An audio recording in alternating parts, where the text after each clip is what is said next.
Why are people so attracted to depressing music? In the doomer era of social media and the internet age, why are people so drawn to a musical medium that embodies desperation, loneliness, coldness, apathy, and detachment? Of course, referring to the movement DSBM, also known as depressing suicidal black metal or depressive suicidal black metal, which anyone that just hears that name that is outside of the metal community would most likely be very concerned to hear someone listening to. It's become a lot more popular in the underground, it's become a lot more well respected in the metal mainstream, and it's become a term that is either heavily frowned upon or championed by the people that really do enjoy it and stand by this music. I made a whole video that was a rough guide to DSBM that I'll post in a pinned comment in the comment section below if you want to go learn more about the music itself, if you are potentially unfamiliar with it. But in this video, I wanted to kind of go over the philosophy and psychoanalyze why people are attracted and so intrigued by a musical medium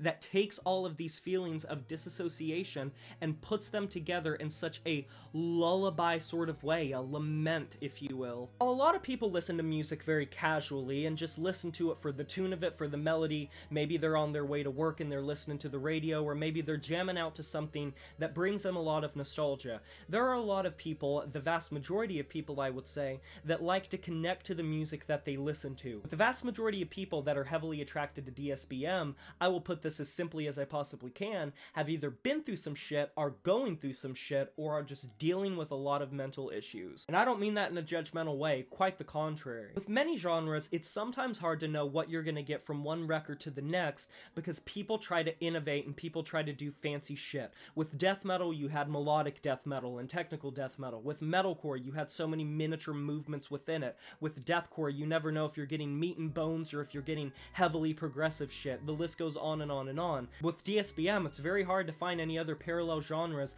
that are able to encompass something that is so clearly put every single time you step into a release. You are going to be filled with these feelings of sheer dejection. It may seem a little counterintuitive from someone standing from the outside looking in when you see someone that is either heavily anxious, depressive, going through some sort of personality disorder, or who have some sort of psychological issues within them, someone who's been through some traumatic shit that has shaped them into a more apathetic shell of their former self. Whatever it may be, it may seem like they are going against the principle of why would you dig yourself into a deeper hole by surrounding yourself with something that is the same exact demon that you are fighting against. But to dumb it down a little bit, whenever you see some sappy ass pop love song or some emo hip hop song and there are floods, hundreds of comments saying this saved my life, I finally feel understood, take that and apply that to DSBM just on a much larger scale. Being understood a lot of times can go beyond simple lyricism. It can go beyond what the genre stands for as a whole. It can be a very instrumental thing. Some of the songs that have spoke to my dissociation and the shit that I go through has been ambient music and things that have absolutely no words to them whatsoever, just sheer instrumental music.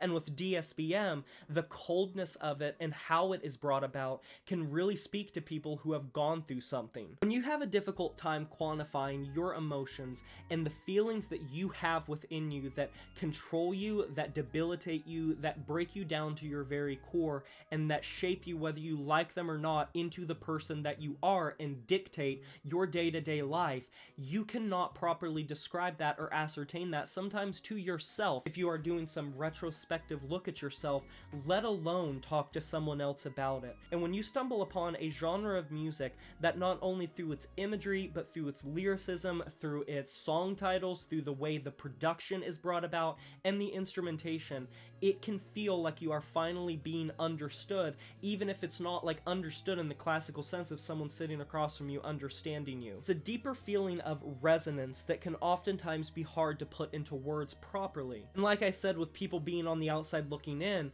it can kind of run the risk of seeming like you are reinforcing the very negative emotions that you are trying to fight against and get out of. Since to someone with like a normal functioning brain, I put that in air quotes, could oftentimes be seen like thinking, oh, well, you just should listen to something happy or positive or upbeat, or watch some motivational video that's like, you can do it, cheers, go on champ, don't let life leave you behind. But the type of people, and I'm just generalizing here, a lot of the people that I've seen that adopt and enjoy and adore and feel understood by DSBM, They don't want that bullshit because, simply put, it doesn't work. People thinking that there's a correlation between listening to something upbeat and happy and it making you happy have either never gone through depression in the same way that a lot of people have, or are severely undermining and dismissing what a specific person is going through. It is the equivalent of looking at someone who is literally like struggling with like suicidal ideation or something knowingly, and your response to that is, just stop being sad, dude. Just do it. Just you know, rise above it. Get better. Really, there are some people that are able to do that, that have the ironclad will to be able to get themselves out of a bad situation, but that is just not the story for any age. And speaking of age, doomer culture has adopted DSBM a lot, both aesthetically as well as musically. Doomer culture is a term that is used to refer to Zoomers, Gen Z, my generation, for the fact that we oftentimes can have a very cynical and misanthropic outlook for the world. We oftentimes deal with more mental health issues, more identity issues, more social issues, more isolation, more anxiety, more depression, more personality disorders, neurodivergency being diagnosed at a heavily accelerating rate, just so many things that you can go on and on about.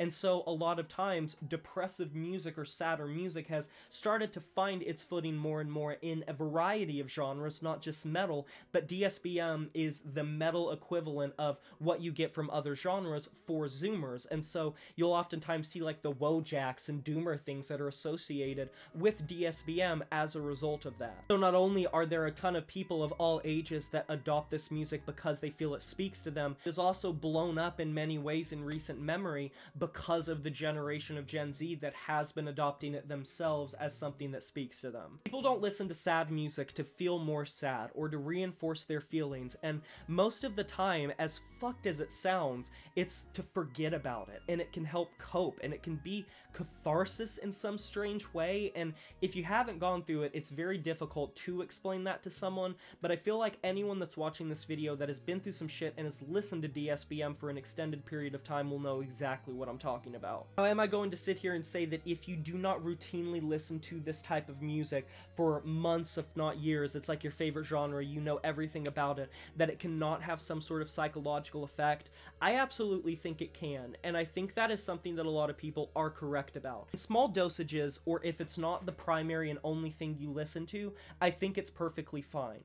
But if you listen to something that is so overtly negative and cynical and misanthropic and just apathetic and dejected, over time that very much can seep into your mindset, especially considering broken people are oftentimes the most vulnerable to having their minds be intercepted with negativity, with cynicism, with self-doubt, with self-loathing, and that can in turn reinforce those emotions if it's the only thing that you surround yourself with. The same way that if you're in a toxic friend group, you might come into it one way and leave that group another way because subconsciously it just eats away at you, and intentionally or unintentionally it can alter your personality, as well as how you perceive others, how you perceive yourself, how you perceive the world, ultimately lead to you developing bad habits as a result of it. What are your guys' opinions of DSBM? You can let me know down in the comment section below. Why do you think people enjoy this music so much, and do you personally enjoy DSBM?